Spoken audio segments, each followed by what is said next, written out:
Well, mystery continues to shroud the death of Shefali Jariwala. According to police sources, Mumbai cops suspect that the deceased actor was taking heavy doses of anti-aging, multivitamin and skin whitening medicines like glutathione for many years without the supervision of a doctor. This raises questions whether this could be a case of self-medication. We are, of course, waiting for the post-mortem report that's likely to be released today. The Amboli police, meanwhile, found a large number of medicines in her fridge, in Shefali's drawer, and the table in her room, which included anti-aging medications like glutathione. My colleagues have been tracking finer developments of this case. Radhika Ramaswamy and Abira Dhar join us live at the moment. To you first, Radhika. We're given to understand that the post-mortem report is likely to be out today, as police have already recorded statements from about 14 people. Right, statements of multiple people have been recorded in connection to the case, including Shefali's family members, her husband, her neighbors, her friends, and so on. Yes, she was taking anti-aging medications, skin medications is what we are being given to understand. When the police was doing Panchnama at the time, they found all of these medications. Did she take it beyond the prescribed limit? That is something that is being examined at this point. That will be clear once the post-mortem report is out. We also are being made to understand that she was sort of observing a fast on the day of the incident, and she had perhaps taken food which was a day old and so on. So these are the information that we are getting. Did it lead to a low BP? Did all of these factors contribute to her collapsing on that fateful day? So all that is a matter of investigation, and we are awaiting that post-mortem report. As of now, ADR, an accidental death report, has been registered. No foul play has been suspected by the police at this point. She collapsed and she was taken to the hospital, and she was declared dead before arrival, is what we are being told. But yes, more clarity on what exactly is the cause of her death will be clear once the post-mortem report is out. Right. We are, of course, waiting for that post-mortem report to be out. Thanks so much, Radhika, for sharing those details with us. Let's also get in an update from Abira. Even my colleague Paras Dama joins us with the latest.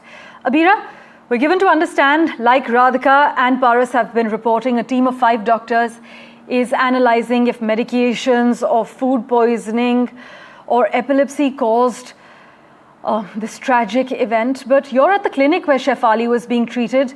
Any word from officials on whether she was taking heavy doses of anti-aging medicines, skin whitening medicines, without the supervision of an expert?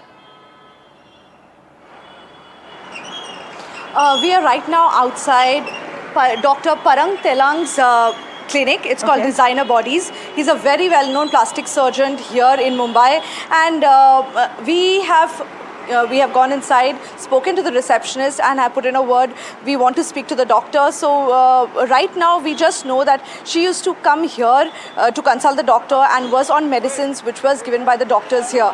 So we still don't know when was the last time she visited him. Like my colleague said, Radhika said that, she was consulting a doctor 7 to 8 years back, and after that she was doing self-medication, but it still needs to be confirmed once we speak to the doctor, and if he can tell us what actually went wrong, and was she even coming to the clinic for the past few months or years, is when we will know that she was just not doing self-medication. It was the medication which was prescribed to her by the doctors. But yes, this clinic is very well known among all the celebrities who stay here. I can tell you what all the kind of treatments that are done here: a vampire facelift, a thread lift, nano fat grafting, dermal filler, anti-wrinkle injections. These are just few of the treatments that are done here at the clinic. And like I said, the doctor is very well known among all the celebrities who live here. Right, Abira, thanks so much for joining us with the latest. Let's also get in an update from Paras Dama, who's with us. Paras, with all that you, Radhika and Abira have been reporting, it seems that the Mumbai police suspect self-medication and food poisoning that led to Shefali's death, likely from cardiac arrest. But any new insights emerging? Radhika was mentioning she ate some stale food while fasting. There are also reports that highlight that she's been taking anti-aging injections without recent medical supervision.